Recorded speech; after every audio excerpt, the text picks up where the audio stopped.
You know that iconic, slightly depressing image of the abandoned shopping mall? Oh, yeah, definitely. Like, we've all seen it driving through certain towns, right? Yeah. Or watching those urban exploration videos online. Right, the empty parking lots with weeds growing everywhere. Exactly. The weeds in the cracks, the faded silhouettes on the brick walls where, like, massive department store logos used to be. It's a very specific vibe. It is, and it creates this incredibly powerful, seemingly obvious narrative that physical retail is just, well, a complete casualty of the digital age. Which makes sense visually. Right. But if brick and mortar is supposedly a ghost town, why do the underlying financial numbers tell an entirely different multi-trillion-dollar story? Yeah, the data is wild. Okay, let's unpack this. Because today's deep dive is pulling from a really fascinating piece of source material. It's a blog post by Johann Jacob. He's the president of Retailbound. A great read, honestly. Yeah, it's titled From Decline to Revival, The New Era of Brick-and-Mortar Retail. And it fundamentally challenges the assumption that or any product startup out there needs to be terrified of opening a physical store. It really is a pervasive fear, especially for anyone looking to launch a brand today. Oh, absolutely. Because, I mean, the prevailing wisdom over the last decade has been to go digital first, or even, digital only. Right, because stores are expensive. Exactly. The physical landscape appears incredibly hostile and just burdened with all these legacy costs. We're constantly bombarded with headlines predicting a retail apocalypse. Yeah, the whole death of retail thing. And look, the frictionless nature of e-commerce has unquestionably rewired how we buy things. It's true. But Johann Jacob's analysis provides a really vital reality check here. What's the check? Well, the digital ecosystem has captured a massive amount of consumer spending, obviously. But physical stores are not just, acting like passive victims. Right. They are restructuring their entire operational models to capitalize on what the internet fundamentally cannot do. And if we look at the actual data Jacob cites in the Retailbound post, it instantly shatters that whole deserted mall imagery we were just talking about. It really does. He points to numbers from the National Retail Federation showing that over 90% of retail sales in the U.S.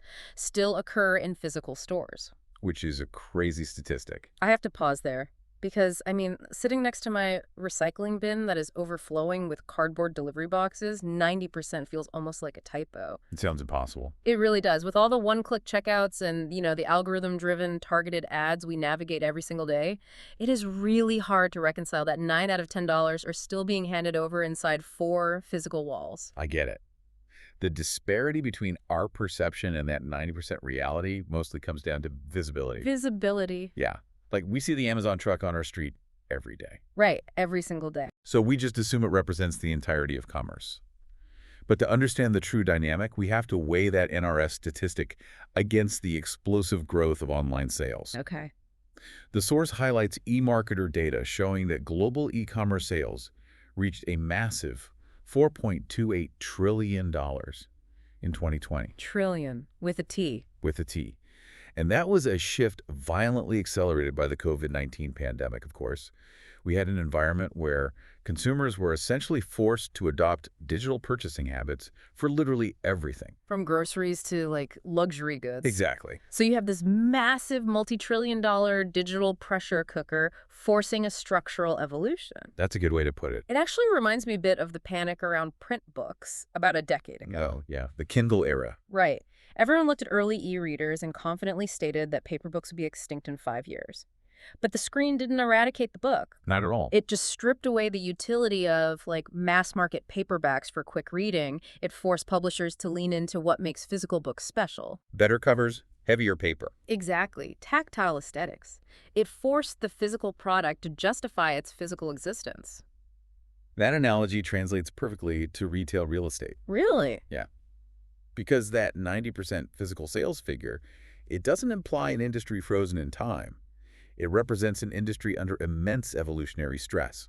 Okay, that makes sense. Because of that $4.28 trillion online alternative, a retailer can no longer justify signing, a 10-year commercial lease just to operate a warehouse with a cash register at the front. Right, the math doesn't work.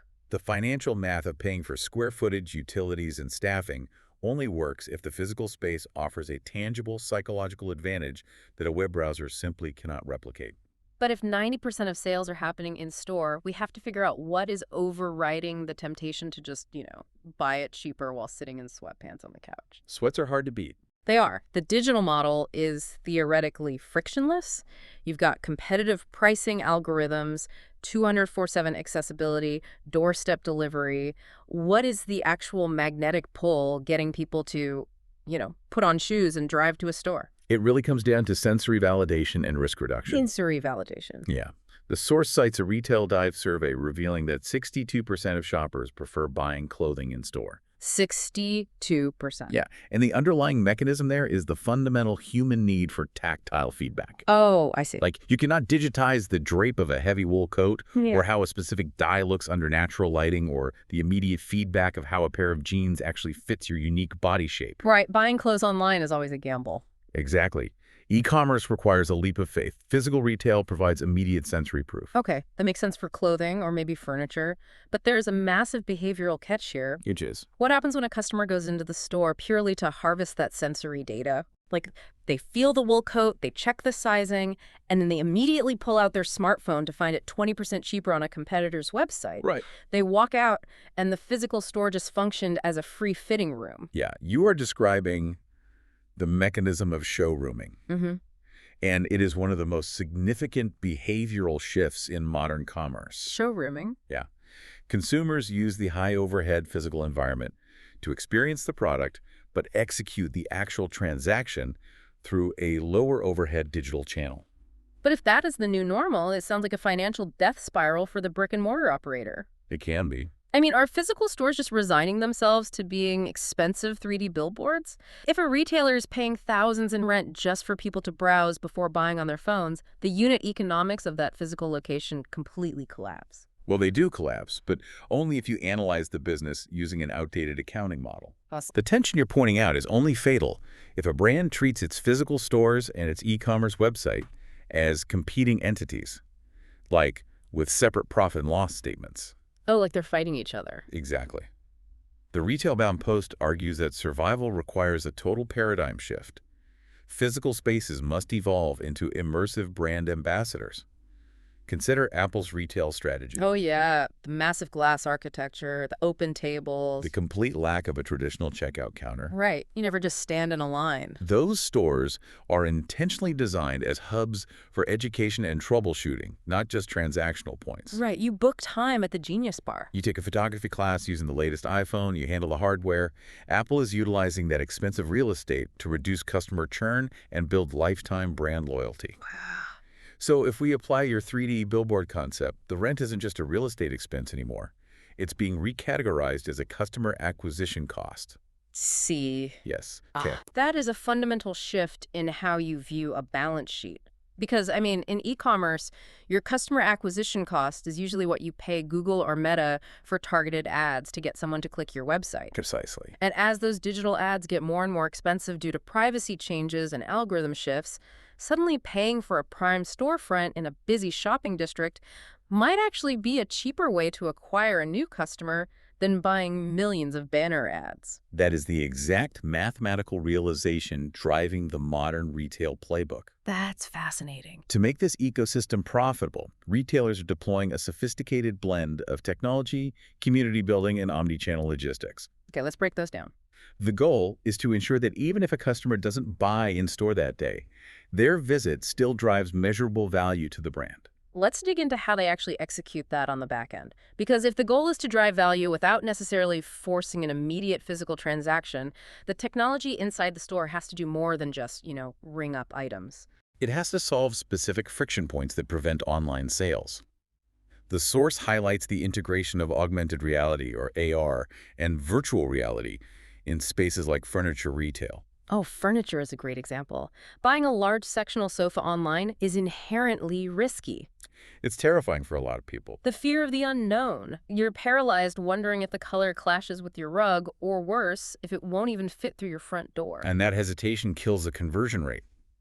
But by integrating AR tools, whether through in-store kiosks or connected mobile apps, retailers allow the customer to generate a highly accurate 3D model of that specific sofa inside their actual living room. Oh, wow. It bridges the gap between the showroom floor and the customer's home. And it also solves a massive back-end logistical nightmare, right? Yeah. Returns. But returns are brutal. In e-commerce, profit margins are constantly eaten alive by return shipping costs, especially on heavy items like furniture. If AR tech in a physical showroom gives the customer enough confidence to buy the right item the first time, the retailer saves a fortune in reverse logistics. That is the hidden financial engine of in-store technology.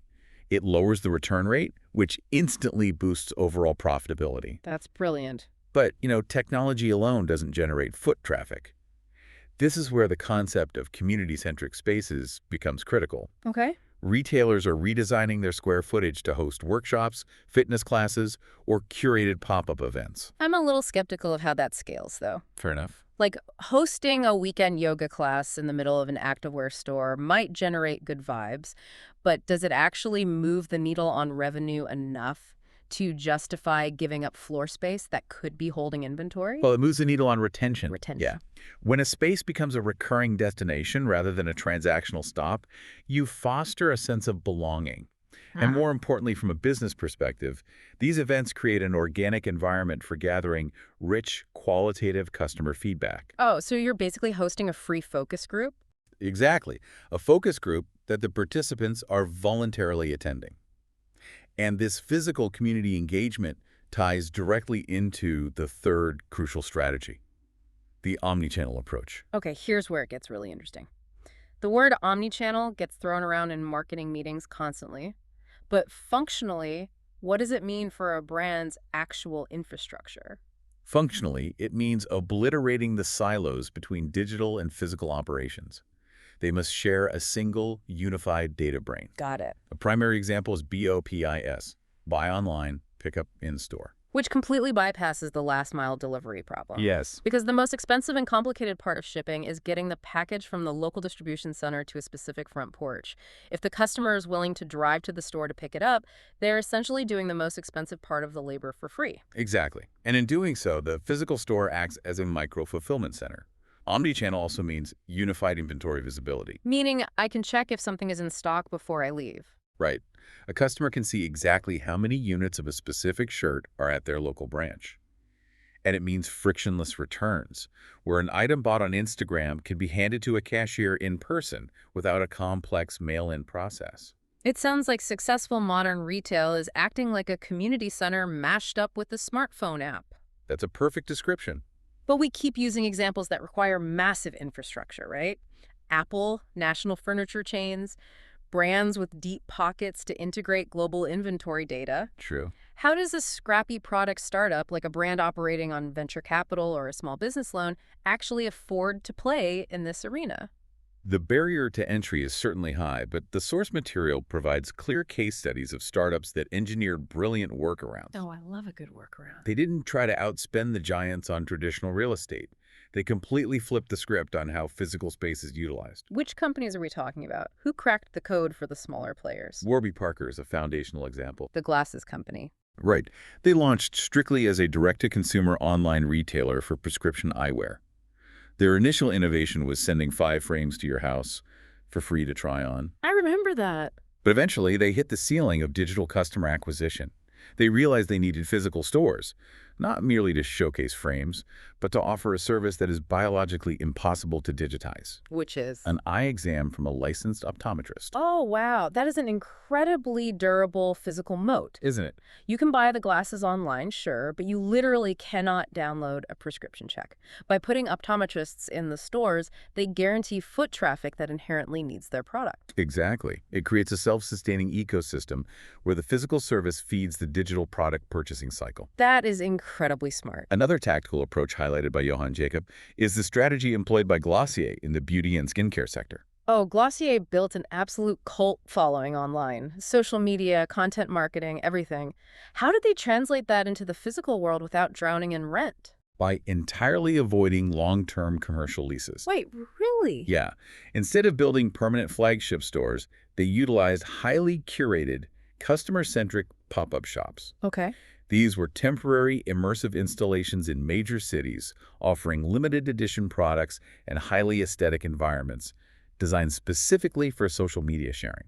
The economics of a pop-up are fascinating They really are. because you only pay for the real estate for a few weeks or months. And since it's temporary, it triggers psychological scarcity.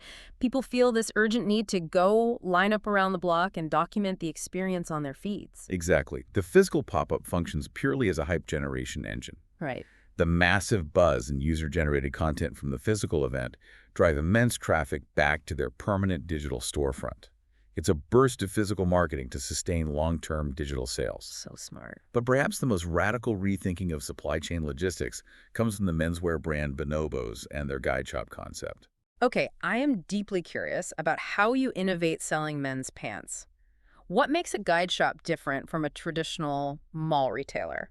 Think about a standard clothing store. The vast majority of the square footage is dedicated to holding inventory. Racks upon racks of shirts. Right, stacks of jeans in every combination of waist and inseam. It requires a massive footprint, extensive labor to keep it organized, and it ties up an incredible amount of capital in stock, but might not even sell. And there's the nightmare of shrinkage, right? Inventory lost to theft, damage, or just getting lost in the back room. Exactly. Bonobos bypassed all of that. Ah, You visit a guide shop by appointment. You are paired with an expert stylist, you have a beer or a coffee, and you try on sample sizes to find your exact perfect fit. okay. Sounds nice. But here is the critical innovation. The store carries zero take-home inventory. Wait, a store with zero inventory that you can take home? None. That's the anti-store. It literally solves the massive overhead and inventory problem. It does. Once you find your fit and choose your styles, the guide places the order on a tablet right there in the showroom. Oh, I see. The transaction happens digitally, and the clothes are shipped directly from a centralized warehouse to your front door a few days later. The margin improvements on that model must be staggering. Huge. If you don't hold inventory, you only need a fraction of the square footage, which slashes your rent. Yep. You don't need a team of employees folding shirts at midnight, which slashes your labor costs. And from a supply chain perspective, fulfilling all orders from one centralized warehouse is infinitely more efficient than trying to distribute and balance inventory across 50 different retail stores based on, like, local demand guessing. It completely de-risks the physical retail expansion for a growing brand. Wow. And from the consumer side, it alters the shopping experience.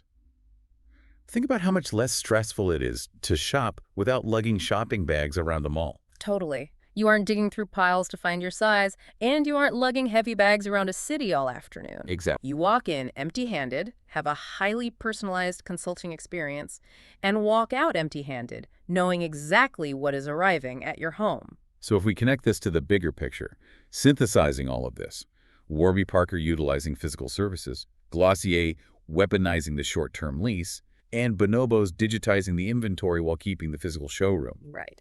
It paints a picture of a landscape where the old rules simply do not apply. The common thread across all these case studies and the core thesis of the Retailbound piece is the rejection of the binary. The binary. Yeah, these brands do not view digital and physical commerce as enemies, or as a zero-sum game where one must kill the other. They exist in harmony. Total integrated harmony. E-commerce provides the scale, the logistics, and the frictionless transaction. Brick and mortar provides the sensory validation, the brand immersion, and human connection. They act as interlocking gears in a single machine. So if you're an entrepreneur launching a product or just observing your local main street, the takeaway is clear. Physical retail isn't dead. Not at all. But lazy, purely transactional retail absolutely is. A physical space has to earn the right to exist by providing an experience that cannot be downloaded. Exactly. The brands that thrive in this new era will be the ones that understand their storefronts are not just distribution centers. Right. They are the most powerful, interactive marketing channels they possess. Which leaves me with a final thought I haven't been able to shake since we started unpacking the economics of showrooming and zero inventory guide shops. What's that? Well, we opened this deep dive talking about the abandoned shopping mall, right? Yeah, but These are vast structures built entirely around the premise of storing and distributing physical goods. But if the future of the physical store is essentially an inventory-less guide shop or an interactive community event space, right. what happens to the architecture of our cities? Ooh, that's a big question. Will the retail districts and shopping malls of the future start to look and function more like public parks, art galleries, and museums, rather than places of commerce? That is fascinating. I mean, what happens to our cities when going shopping sheds the chore of acquiring goods and becomes purely an entertainment experience? It completely reimagines why human beings congregate in public spaces. That really does. It's a massive shift to consider the next time you walk into a beautifully designed store just to, look at a jacket. Thank you so much for joining us on this deep dive. It was a pleasure. We love exploring these complex shifts with you, and we invite you to keep questioning the world around you, especially the systems operating just beneath the surface of your daily life. Until next time.